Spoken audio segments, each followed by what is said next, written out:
name's Nick Francis. I'm the Chief Product Officer for Brooklyn Vendor Assurance. This is the BVA Risk Management Basics course. It's an introduction to risk management and the basic principles to apply when managing vendors at scale. This is Chapter 7, the Risk Management Lifecycle, which is a must-do when managing risk records. In Chapter 6, we heard about tolerance levels and risk appetite. We're now going to look at this in a life cycle sense before putting it into play on the BVA platform itself. So first off, depending where you look, there's 4 or 5 stages you have in a risk management life cycle.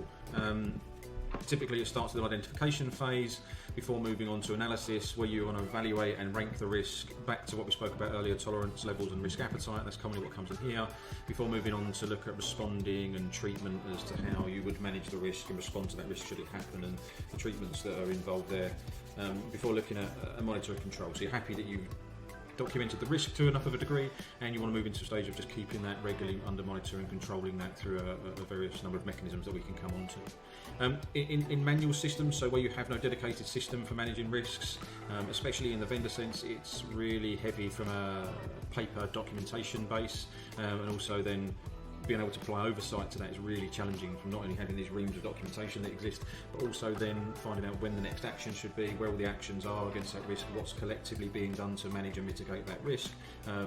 It's a really laborious exercise to do that, and when audit come in, and if you have a regulatory body that looks at you, pulling that together is a significant amount of work. So moving on to the specific details of the risk itself. So the identification phase, the first phase is to identify the risk and how the business is exposed in terms of its operating environment. There are a number of different ways of doing this and types of risk. Your organisation typically will set this at a senior level in terms of the types of risk that they're interested in. Normally legal, reputational, financial, environmental are the ones that come up more often than not. A risk can trigger multiple types of risk. There can be a significant single event that will trigger all the different types of risk depending on what comes into the context of it. And there's no clear boundaries, they're overlapping in that regard.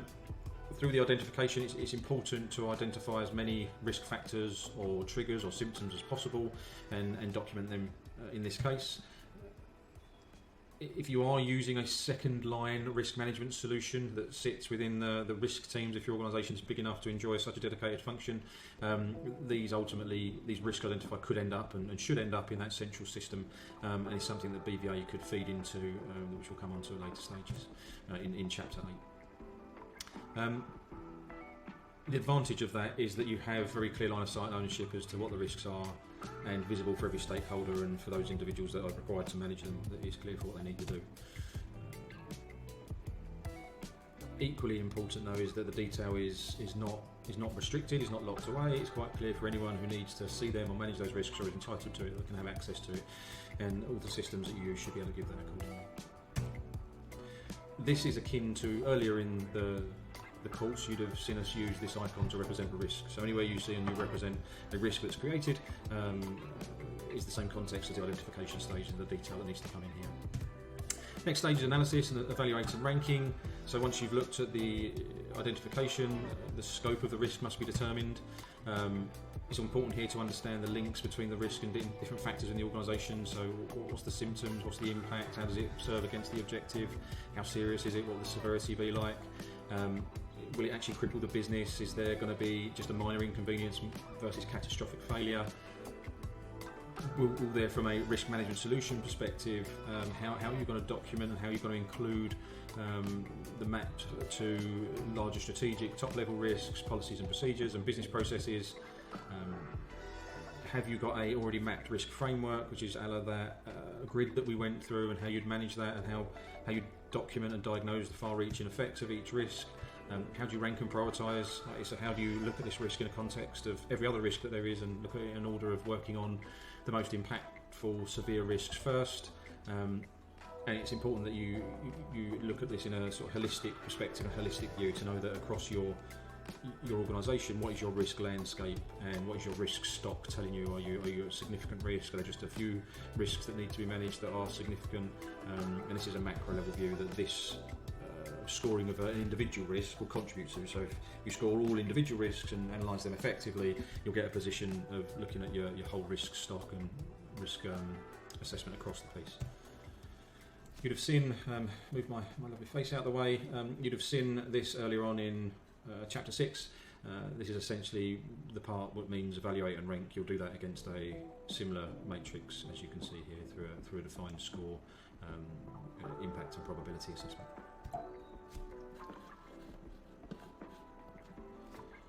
Moving on to respond and treat, the third stage.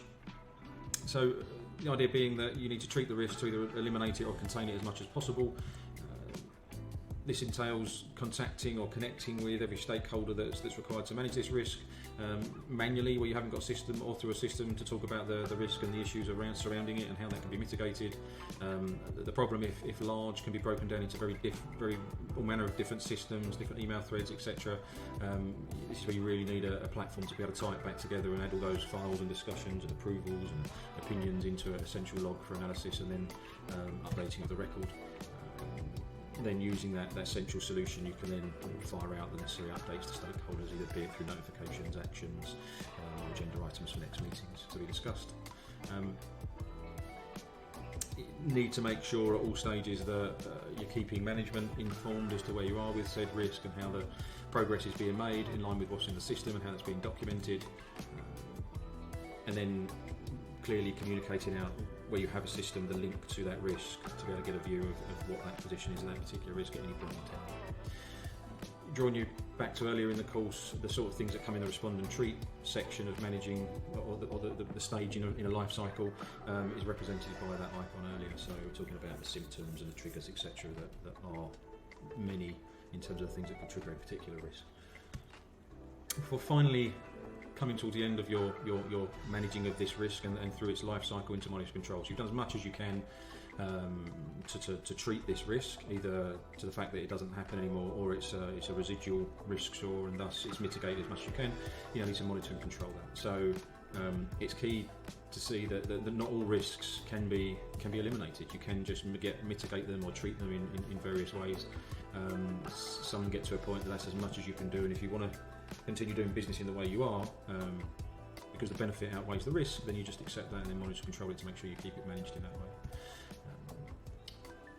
Typically monitoring this is down to the employee level, so where you don't have a system, it's the individual employees or supplier employees that are expected to keep an eye on this and watch the risk position and how that changes over time. Becomes much easier in a digital environment. We have a system to trigger you to and alert you to where controls might be being breached, or symptoms and triggers are being seen and recognised over time.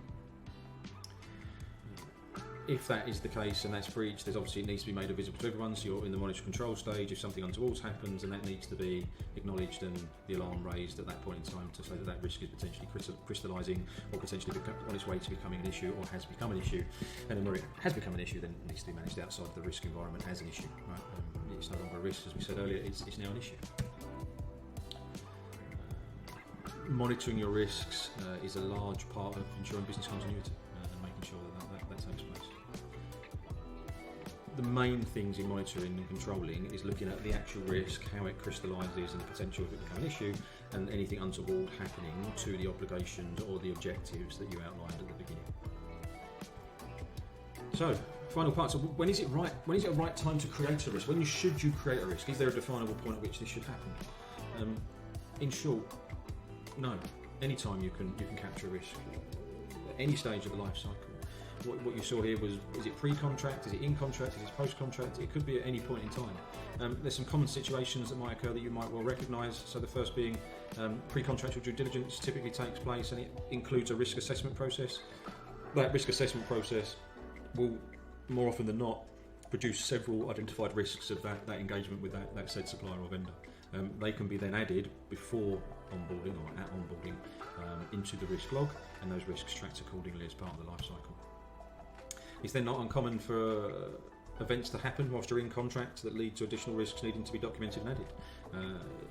You don't expect everything to be covered in the pre-contract due diligence. There's just not enough time, and there's just too much information to cover in that stage. So you will find out things in contract that are untoward, and you need to document in this process the way that we've just highlighted over the previous slides in this chapter. There will commonly be a trigger at which point you will go and review the risk stock, right? So all the pre-contract due diligence that was done, anything that's happened on an event, there should be a periodic review that takes place as part of your policy to look at those identified risks and make sure the health of them is just up to scratch and they're being managed how you would expect. And also quite adequate in getting to a point where you need to identify the risks of exiting a relationship with either a vendor or the actual contract with that vendor, and what does that mean from offboarding them and going into the post-contract sort of phase, what risks need to be managed there. So in summary, these risks can happen at any time, any part of the life cycle, so you should capture them in the moment when they do happen. Hopefully that was useful from a life cycle perspective and the phases you need to go through to adequately manage your risk. In the next chapter we're going to look at how we put that to practice inside of Brooklyn Vendor Assurance, the risk module within the platform, and how that relates back to all the previous chapters and what we've been through before. Thank you.